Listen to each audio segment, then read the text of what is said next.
Assalamualaikum warahmatullahi wabarakatuh.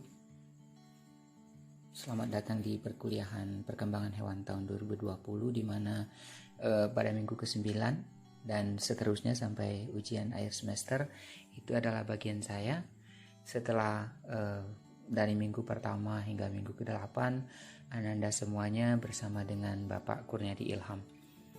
Sebelum saya memulai review tentang selaput ekstra embrional dan plasenta ini, izinkan saya untuk memperkenalkan diri karena saya sangat yakin bahwa tidak semuanya dari Ananda semuanya pernah berkuliah dengan saya dan barangkali kita tidak saling mengenal.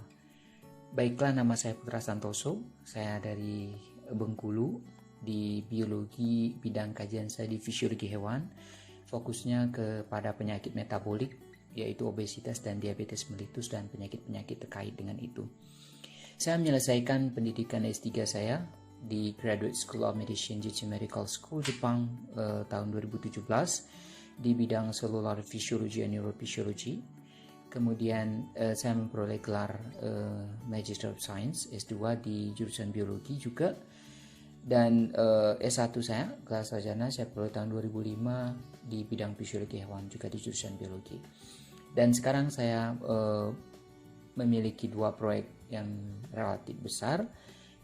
Pertama itu riset dasar dari Fundamental Research Grant dari Ristek Dikti yang mulai tahun 2019 hingga tahun 2021 nanti. Kemudian tahun ini juga saya memperoleh World Class Research Grants hingga tahun 2022 nanti, yang mana riset saya ini berfokus kepada mengkaji potensi serap pangan dari umbi-umbian tanaman lokal Indonesia seperti bengkuang, kemudian beberapa umbi zingiberacea juga termasuk Amorphophallus sebagai anti-obesitas dan diabetes mellitus dan penanganan penyakit-penyakit terkait dengan itu. Nah, ini merupakan kilasan dari perkuliahan yang sudah skenario pelaksanaan perkuliahan yang sekarang sedang kita jalani. Jadi saya memberikan fleksibilitas yang saya upayakan sebaik mungkin buat Ananda semuanya untuk menjalani kuliah perkembangan hewan dengan saya, dimana kalau di kebanyakan mata kuliah saya lihat setiap minggu ada pertemuan reguler dan sebagainya, tapi ini mengingat bahwa Anda semuanya tidak memiliki akses internet yang sama satu sama lain. Jadi saya membuat satu siklus pembelajaran yaitu 1 minggu, di mana pada awal minggu saya akan mengumumkan tugas, kalian akan bekerja di dalam kelompok, kemudian kalian akan mengumpulkan tugas itu, lalu kemudian saya akan melakukan review atau pembahasan dari materi tersebut, dan kemudian nanti kita akan melakukan kuis untuk mengevaluasi pemahaman, dan selanjutnya saya akan memberikan nilai dan memberikan feedback. Dan setelah satu siklus selesai kita akan melanjutkan kepada chapter atau bab berikutnya. Nah, ini merupakan kilasan perkuliahan di mana pada minggu-minggu sebelumnya Ananda semuanya telah belajar perkembangan embrionik awal, mulai dari proses gametogenesis hingga proses neurulasi. Dan setelah itu dengan saya kita akan membahas fokus kepada organogenesis atau proses pembentukan organ, dan perkembangan postnatal nantinya. Tentunya kita akan berbicara tentang proses tumbuh, regenerasi, dan metamorfosis.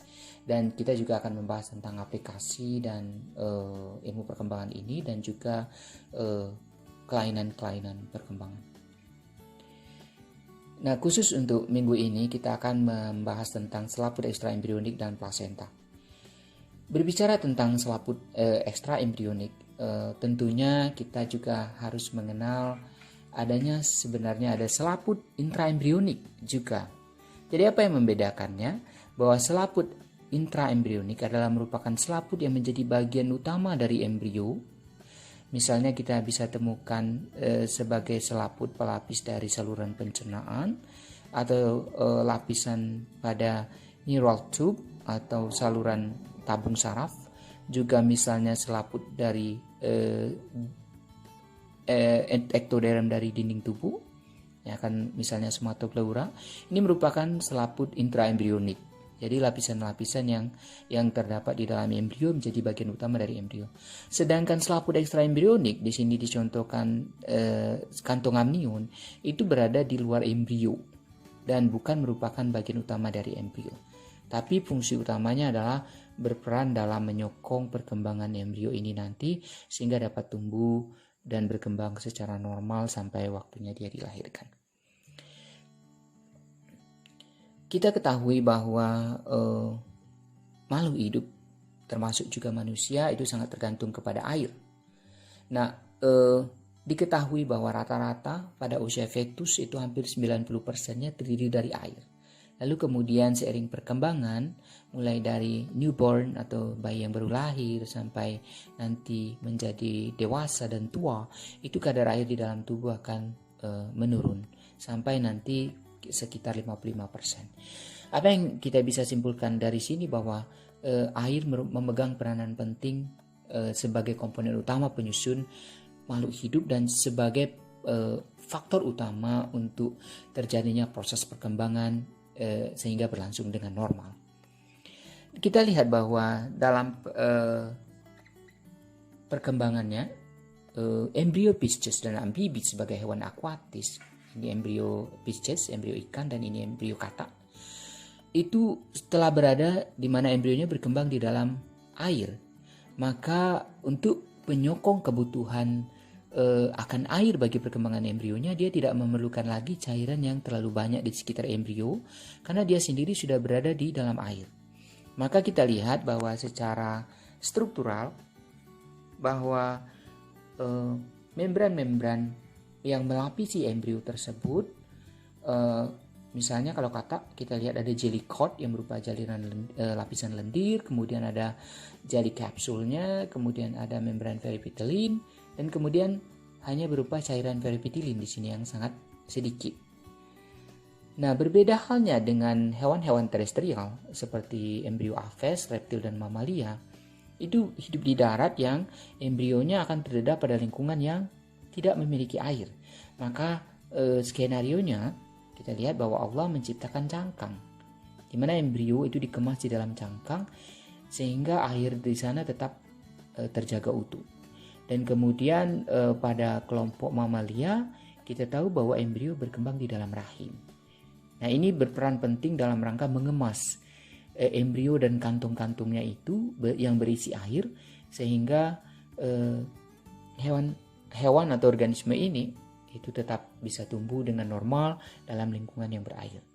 Nah, kita lihat bahwa embrio aves, embrio reptil, dan embrio mamalia semuanya berkembang terendam di dalam cairan amnion. Maka kita melihat bahwa secara taksonomi itu ada kelompok hewan yang merupakan anamniota, yaitu hewan-hewan yang tidak memerlukan kantong amnion, misalnya hewan akuatis, ikan, dan amfibi. Sedangkan hewan-hewan yang hidupnya terestrial seperti reptil, burung, dan mamalia itu memiliki kantong amnion sebagai wadah pertumbuhan dari embrio. Nah, berbicara tentang pengemasan dari embrio di dalam proses perkembangannya, kita akan mengenal adanya membran ekstraembrionik atau selaput ekstraembrionik. Nah, dikenal ada 4 selaput ekstraembrionik. Yang pertama itu lapisan korion, itu lapisan paling luar yang akan mengemas, ini kemasan utama, pembungkus utama dari embrio di bagian luar dan berperan sebagai pertukaran gas, medium pertukaran gas. Lalu kemudian ada lapisan yang langsung menyelimuti embrio di bagian paling dalam, yaitu lapisan amnion yang tadi kita tahu dia merupakan kantong yang berisi cairan amnion yang sangat penting menyokong pertumbuhan dari embrio. Dan kemudian ada kantong yolk atau yolk sacs yang tentu isinya adalah yolk. Dan kemudian yang terakhir adalah selaput allantois atau kantong allantois yang isinya ini adalah produk-produk ekskresi sebenarnya dari embrio yang sedang berkembang.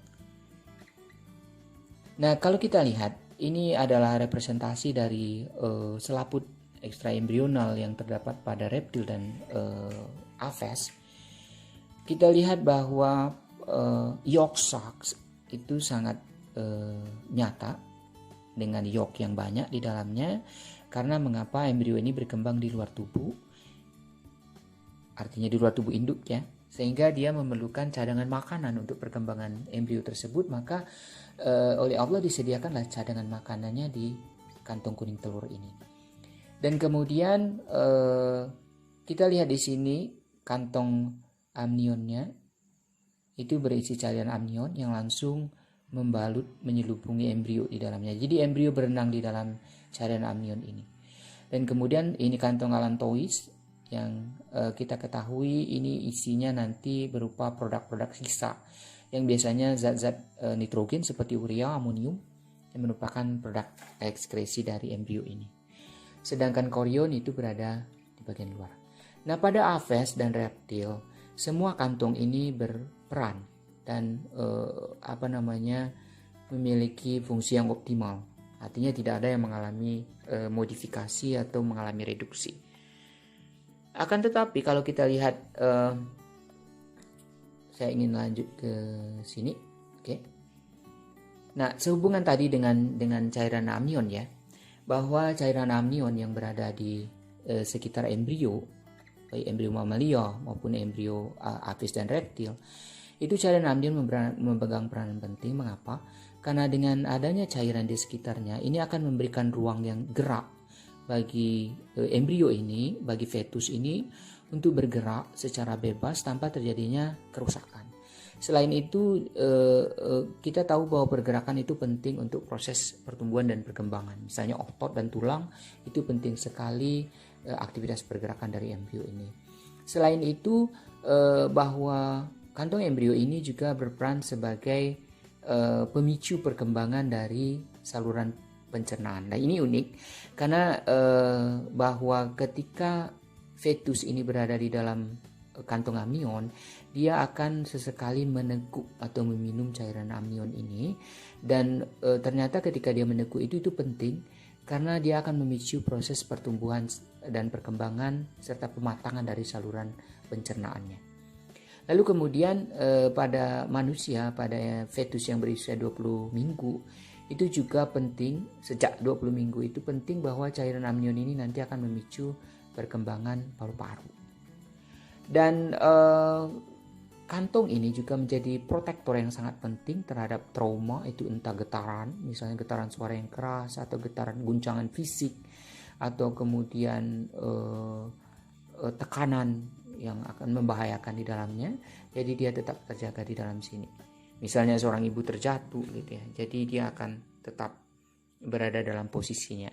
Kalau misalnya si ibu ini berjungkir atau misalnya dia tegak, maka embrio ini tetap bisa bertahan dalam posisinya karena dia bisa berbalik arah ke atas. Jadi dia posisinya tetap stabil di dalam sini karena dia berada mengapung di dalam air. Nah, kemudian kita tahu bahwa cairan amnion ini juga penting untuk menjaga temperatur, stabilitas temperatur di dalam kantong amnion ini bagi embrio ini. Jadi misalnya ibunya ini mengalami demam sehingga tubuhnya panas, atau misalnya dia sendiri berada dalam lingkungan panas atau lingkungan yang dingin, maka kantong amnion ini dengan cairan amnionnya itu akan menjaga stabilitas suhu dari dalam embrio ini, sehingga embrio tidak akan terlalu terpengaruh oleh suhu yang berada di lingkungan luar. Nah, kemudian cairan amnion juga penting sebagai pelindung dari infeksi bakteri dan berbagai macam patogen, virus, kemudian jamur dan sebagainya. Karena kita tahu dari saluran pencernaan ibu itu, saluran kelamin maksud saya, banyak sekali kemungkinan patogen, bakteri dan sebagainya akan masuk, sehingga kalau tidak ada kantong amnion maka fetus di dalam sini sangat rentan untuk terinfeksi. Dan yang penting juga bahwa ketika proses kelahiran, cairan amnion ini yang kita kenal dengan pecahnya ketuban, jadi cairan itu akan memberikan semacam bantuan untuk terjadinya dilatasi atau melonggarnya mulut rahim, sehingga embrio ini nanti akan mudah keluar dalam proses kelahiran. Nah, terkait dengan kantong amnion ini, dengan cairan amnion ini, informasi banyak bisa dapat diperoleh dari menganalisis cairan amnion ini. Jadi misalnya ketika kita ingin mengetahui apakah embrio di dalam sini baik-baik saja, apakah dia terinfeksi atau tidak, apakah dia mengalami kelainan perkembangan atau tidak, maka kita bisa melakukan pemeriksaan dengan menyedot. Jadi biasanya dengan jarum sedot disuntik dari dinding rahim ke sini, tembus, kemudian akan disedot cairan amnion, lalu kemudian dilakukan analisis. Bisa analisis genetik untuk melihat misalnya apakah terjadi kelainan kromosom, atau kemudian sel-sel yang lepas di sini di cairan amnion ini merupakan sel yang bersifat pluripotent, yang nanti biasanya bisa dikembangkan menjadi organoid atau organ-organ mini di luar tubuh yang nanti juga bisa dijadikan untuk pengujian obat. Jadi ini sangat penting. Nah, kita sudah berbicara tadi tentang selaput ekstraembrionik pada reptil dan pada aves. Sekarang kita melihat bahwa pada mamalia sebenarnya secara umum lapisan ekstraembrioniknya juga sama. Dia terdiri dari korion di bagian luarnya, ini lapisan korion. Kemudian ada lapisan amnion, ini kantong amnion yang membalut embrio secara langsung. Lalu kemudian ada kantong allantois sama, dan kemudian kantong yolk atau yolk sacs. Nah, apa yang membedakannya dengan aves kalau kita lihat di sini, aves dan reptil, bahwa pada mamalia kantong allantoisnya itu tidak berfungsi sebagai tempat penampungan sisa ekskresi fetus, tapi dia menjadi bagian dari plasenta nantinya dan umbilical cord atau tali pusar nanti. Dan juga yang penting bahwa kita tahu bahwa embrio mamalia itu berkembangnya di dalam tubuh ibu, sehingga dia tidak membutuhkan cadangan makanan. Karena mengapa? Cadangan makanan itu langsung akan diserap dari sistem sirkulasi ibu. Maka kantong yolknya ini tidak berisi yolk seperti pada burung dan reptil. Dan kantong yolk ini justru dia merupakan bagian dari umbilical cord nantinya, atau tali pusar yang kita kenal itu, dan dia berisi menghasilkan stem cells atau sel punca yang akan menjadi bakal sel darah merah, dan bukan sel darah merah saja, beberapa macam tipe sel darah, dan juga menjadi sel-sel limfoid. Jadi dia menjadi spesifik. Dan apa yang penting juga bahwa lapisan korion dari mamalia ini kemudian menjadi bagian dari plasenta. Jadi ada hal yang secara spesifik membedakannya adalah bahwa allantoisnya itu tidak menyimpan zat sisa, kemudian kantong amnionnya tidak memiliki kantong yolknya tidak memiliki yolk, kemudian korionnya itu justru menjadi bagian utama dari plasenta. Nah, ini sekilas gambaran umum yang membedakan antara kantong embrionik atau selaput ekstraembrional dari reptil dan burung dan mamalia. Kita lihat bahwa hal yang mencolok adalah dari kantong amnionnya, bukan kantong amnion maksud saya ya, dari kantong yolk, kemudian dan ini kantong allantois. Jadi yolk dan allantois itu sangat berfungsi karena mengapa embrio ini kan dia tetap berkurung di sini. Jadi zat-zat sisanya dia tampung di sini, tidak dibuang ke tubuh ibu karena dia berada di dalam cangkang. Dan kantong yolknya dibutuhkan karena dia membutuhkan zat makanan yang tidak peroleh dari emaknya, dari ibunya, karena dia sudah menjadi telur yang terpisah dari induk. Nah, selanjutnya saya ingin membahas tentang asal usul dari pembentuk lapisan ekstraembrional ini. Jadi saya yakin bahwa dengan Pak Gunadi Ilham kalian sudah membahas tentang proses terbentuknya blastokis, yaitu blastula gitu ya. Ini khusus pada embrio mamalia, di mana setelah morula nanti akan terbentuk blastokis pada fase blastula. Nah, pada fase blastula ini terdapat massa sel yang kita kenal dengan inner cell mass atau massa sel yang berada di bagian dalam dari zigot ini. Nah, inner cell mass inilah yang nanti akan berkembang. Kita lihat bahwa bagian sel-sel tepi ini yang bukan merupakan inner cell mass, ini merupakan tropoblast, tapi inner cell massnya sendiri nanti akan terbagi menjadi epiblast dan hipoblast. Nah, apa yang penting di sini nanti bahwa epiblast, hipoblast dan tropoblast itu akan berdiferensiasi menjadi lapisan-lapisan spesifik dari embrio dan juga menjadi lapisan penyusun dari selaput ekstraembrional. Kita lihat di sini secara skematis.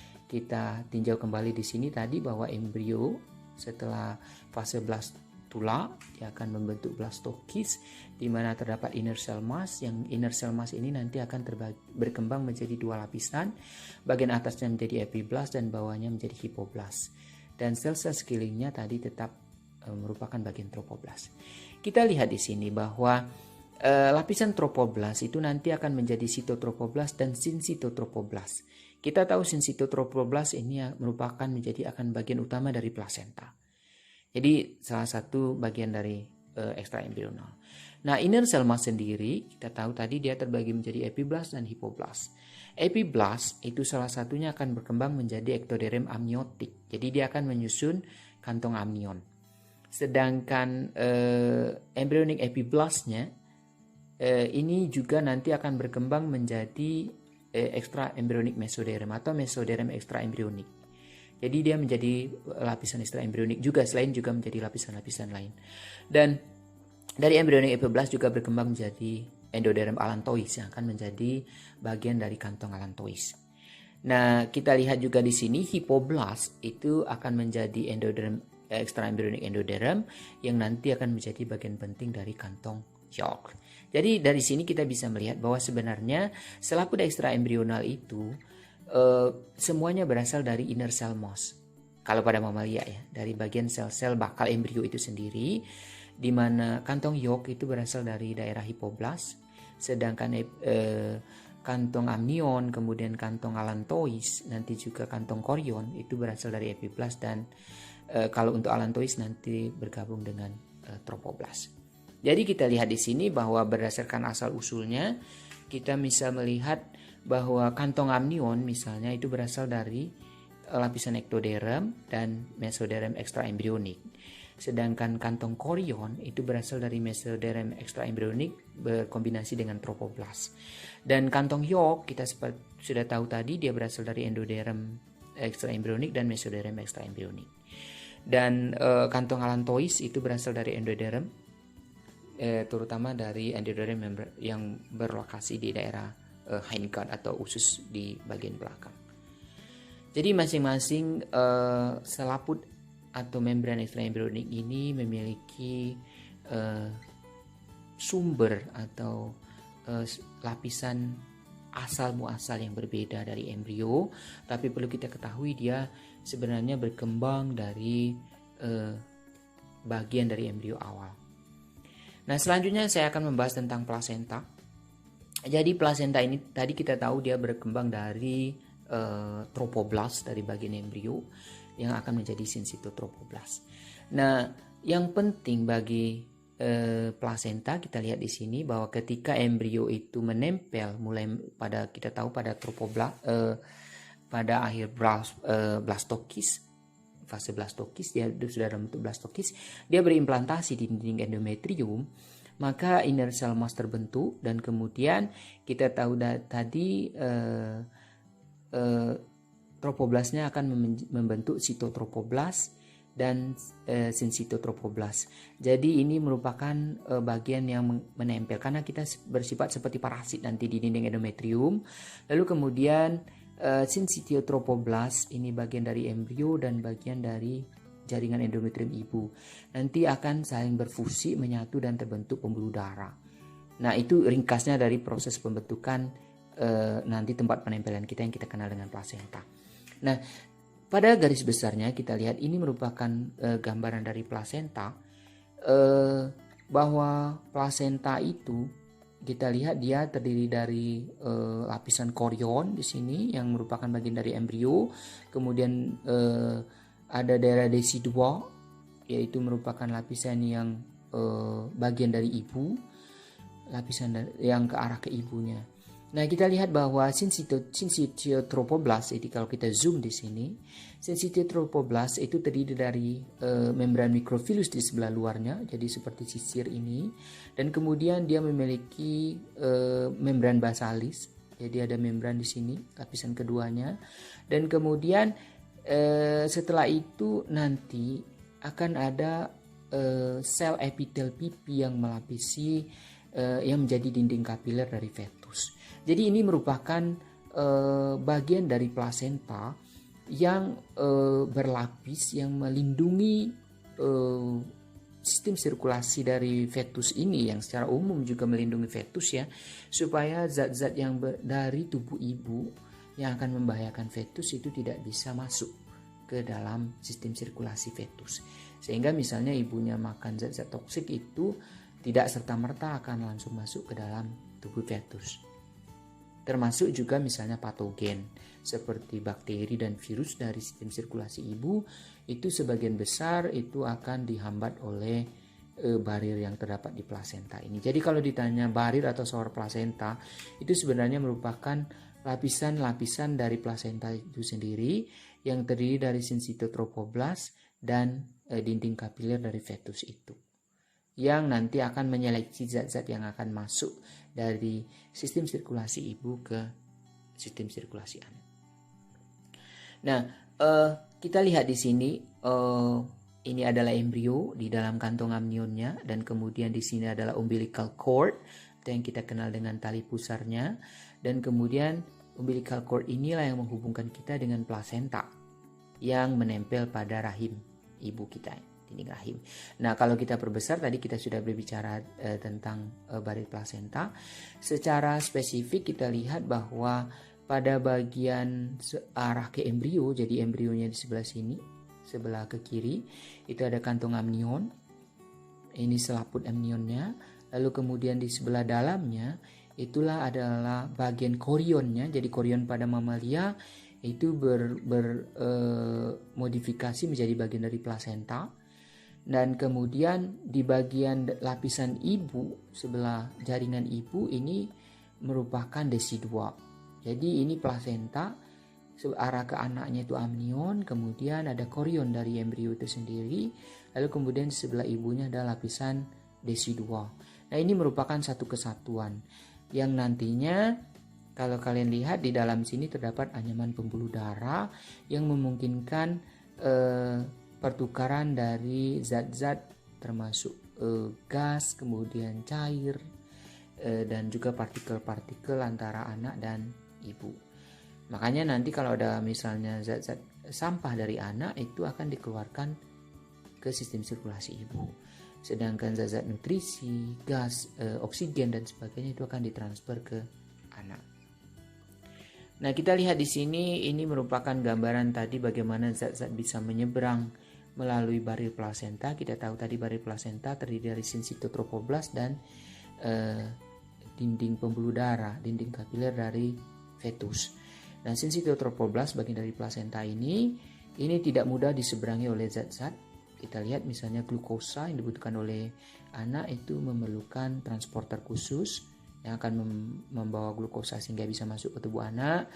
Asam amino juga punya transporter. Kemudian sedangkan misalnya asam lemak, free fatty acid misalnya, itu biasanya dia akan dicerna dulu oleh enzim lipase, lalu kemudian asam lemak sederhananya langsung akan ditransport menggunakan transporter. Sehingga kita lihat di sini bahwa proses penyerapan zat-zat di sini yang akan menyeberang itu sangat selektif. Nah, kemudian kita melihat juga bahwa pada anak terdapat umbilical cord, atau ini kalian lihat ketika anak baru lahir itu terdapat tali pusarnya yang terhubung dengan plasenta. Jadi plasenta nanti akan lepas, yang isinya sebenarnya adalah korion tadi, kemudian ada desidua dan juga ada anyaman pembuluh darah, dan di sini juga ada allantois, bagian dari allantois yang di umbilical cord. Jadi kita lihat umbilical cord ini sebenarnya dia terdiri dari fetal connecting stalk atau penghubung yang tersusun dari kantong yolk di dalamnya sebenarnya, tapi tidak utuh gitu ya, tidak lagi seperti kantong. Kemudian juga dia terdiri dari komponen amnion, dan tentunya dia ada korion di daerah plasentanya sini. Nah, umbilical cord ini sebenarnya dia terdiri dari pembuluh darah. Dia memiliki arteri yang kita kenal dengan umbilical arteri umbilicalis kanan dan kiri, dan juga dia memiliki vena umbilicalis kiri, dan tersusun dari jaringan ikat mukosa. Nah, terakhir ini merupakan pertanyaan-pertanyaan yang sudah Ananda diskusikan di dalam kelompok. Jadi kita sudah melihat tadi, mudah-mudahan kalian bisa menangkap bagaimana kita mendefinisikan selaput ekstraembrional. Tentunya merupakan selaput pelindung dan juga mensupport perkembangan dari embrio yang berada di luar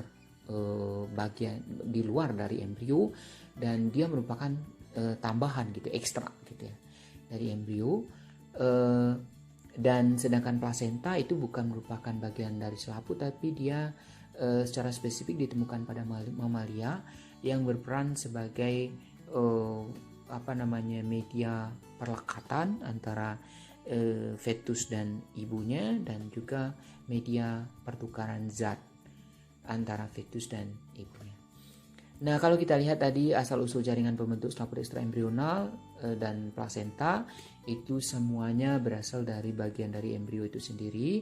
Tapi kita lihat tadi misalnya plasenta itu berasal dari tropoblas, sedangkan selaput ekstraembrional lainnya bisa berasal dari epiblas dan hipoblas, dari inner cell mouse-nya, dan juga ada yang berasal dari tropoblas. Nah, masing-masing kantong tadi kita sudah melihat bahwa korion misalnya itu berperan dalam proses pertukaran gas, dia merupakan pembungkus paling luar. Kemudian kantong amnion itu membalut embrio secara langsung, dia berisi cairan amnion yang akan mensupport dan melindungi embrio. Kemudian allantois itu berperan sebagai kantong penyimpan kotoran atau produk-produk ekskresi dari embrio, sedangkan yolk sac atau kantong yolk itu merupakan kantong yang membungkus cadangan makanan. Nah, apakah Pisces dan amfibi memiliki selaput ekstraembrional? Tentu iya. Kita tahu tadi misalnya dia juga memiliki yolk di sana, artinya dia memiliki kantong yolk, dia memiliki membran peripitelin, dia memiliki jelly coat. Tapi tentunya selaputnya yang penting adalah bahwa Pisces dan amfibi itu tidak memiliki kantong amnion. Karena mengapa? Dia tidak memerlukan cairan amnion. Karena amnion itu merupakan cairan yang dibutuhkan untuk pertumbuhan individu dan untuk stabilitasnya, sedangkan Pisces dan amfibi embrionya sudah berkembang di dalam air sehingga dia tidak memerlukan lagi. Nah, apakah dia memiliki plasenta? Kita tahu bahwa yang memiliki plasenta hanya mamalia. Lalu bagaimana struktur dan fungsi plasenta? Seperti tadi kita sudah katakan bahwa plasenta itu dia terdiri dari korion, kemudian lapisan korion, kemudian dia juga terdiri dari desiduo, itu merupakan lapisan bagian dari jaringan endometrium ibu, dan juga di sana terdapat pembuluh darah, arteri dan vena dan kapiler tentunya, dan juga dia disokong oleh jaringan ikat mukosa.